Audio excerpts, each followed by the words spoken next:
सिब्बल ने प्रधानमंत्री मोदी की तारीफ की है तो लोग चौंक गए। लेकिन कपिल सिब्बल बड़े चालाक, बड़े धूर्त किस्म के नेता हैं। कपिल सिब्बल ने कहा कि प्रधानमंत्री की मैं बहुत तारीफ करता हूं। अफगानिस्तान के मामले में उन्होंने बड़ा बेहतरीन टैकल किया है और अफगानिस्तान से भारतीयों को निकालने में उन्होंने बेहतरीन काम किया है।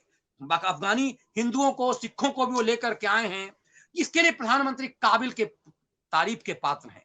उन्हें लगा कि इससे ज्यादा चापलूसी हो जाएगी, तो थोड़ा सा उन्होंने मसाला भी डाला और अपने कांग्रेस का जो चरित्र है, सेकुलरिज्म का ढोंग है, उसका एक पुट भी डाला। उन्होंने कहा कि ये जो शरणार्थियों को शरण दे रहा भारत, वो मजहब से ऊपर देना चाहिए। अब समझ गए कि क्या कहना चाह रहे हैं सिब्बल। ये वही सिब्बल हैं जिसने सुप्रीम कोर्ट में राम मंदिर के खिलाफ वकालत की, बाबरी मस्जिद एक्शन कमेटी की। ये वही कपिल सिब्बल है जिसने राम रामायण के लिए वकालत की चिदम्बरम के एफिडेविट पर, जब चिदम्बरम गृह मंत्री थे।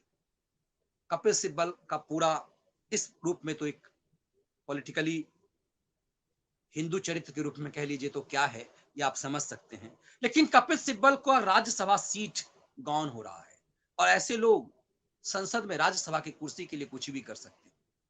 कपिल सिब्बल बिहार से एक लगातार राज्यसभा के मेंबर होते रहे।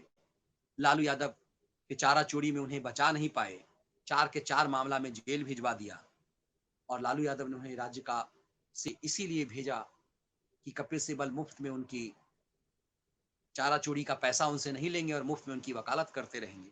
अब कितना मुफ्त में किया, कितना पैसा माल बटोरा कपिल सिब्बल ने, ये कपिल सिब्बल जाने और लालू यादव जाने। लेकिन इतना है कि लालू यादव की वकालत वो कोर्ट में करते रहे और बहुत सारा तामझाम किया।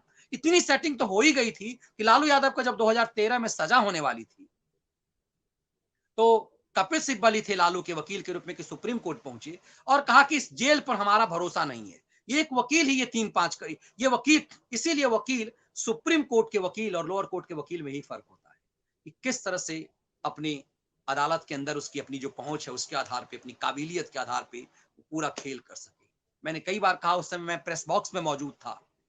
भारत के मुख्य न्यायाधीश थे जस्टिस के जी बालाकृष्णन और सुप्रीम कोर्ट में लालू यादव ने एक मैटर को चैलेंज किया था कि जिस अदालत ने उनकी मामले की सुनवाई कर रहे हैं उन पर उनका भरोसा नहीं है। ये बात लालू ने तब शिकायत की थी जब मामला अंतिम समय में था, मतलब सजा होने वाली थी।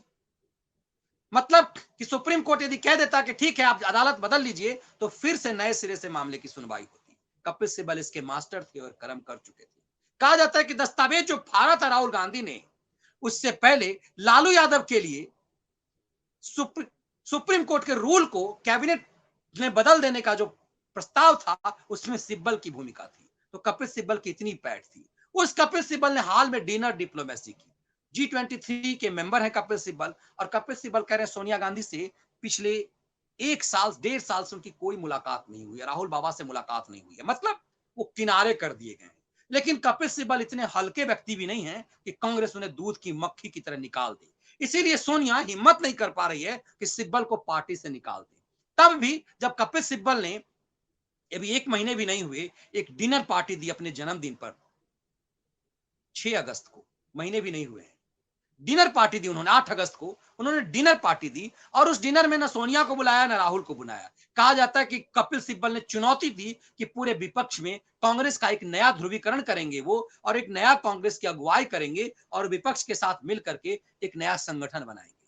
कपिल सिब्बल ने इतनी हैसियत बना दी। तो क्या वो कपिल सिब्बल मोदी के ऊपर, कहते हैं ना मछली को फंसाने के लिए बोर डाला जाता है, तो क्या कपिल सिब्बल ये टेस्ट कर रहे हैं कि इस पर बीजेपी का रिएक्शन क्या है?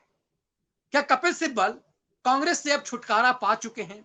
कपिल सिब्बल जैसे नेता के भी क्या अमित शाह की टोली में समर्थन होगा? आप क्या करेंगे यदि कपिल सिब्बल जैसा नेता अमित शाह की टोली में आएगा? तो देश का राष्ट्रवादी जनता क्या करेगा? क्या उसका विरोध आप नहीं करेंगे? ये कह के कि जो राम द्रोही रहा, जिसने सुप्रीम कोर्ट में राम के खिलाफ वकालत की, वो राष्ट्रवादी सरकार का हिस्सा कैसे हो सकता है? यदि इसकी संभावना भी है तो उसको चोट मारिए, ठीक उसी ढंग से जिस तरह से मोदी मंत्रिमंडल के गठन के समय आपने और हमने मिलकर के, हम सब ने बड़े पैमाने पर प्रकाश जावड़ेकर के खिलाफ मुहिम चलाई कि इस व्यक्ति को मंत्रिमंडल से निकाला जाना चाहिए। रविशंकर प्रसाद के खिलाफ तो पता नहीं कैसे मैं बोल गया और हो भी गया। खैर, लेकिन ये मुहिम चला, रविशंकर प्रसाद जैसे लोग गए।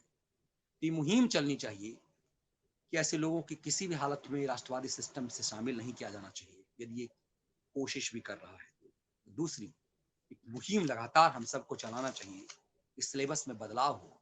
भारत का शिक्षा मंत्री कर क्या रहे हैं?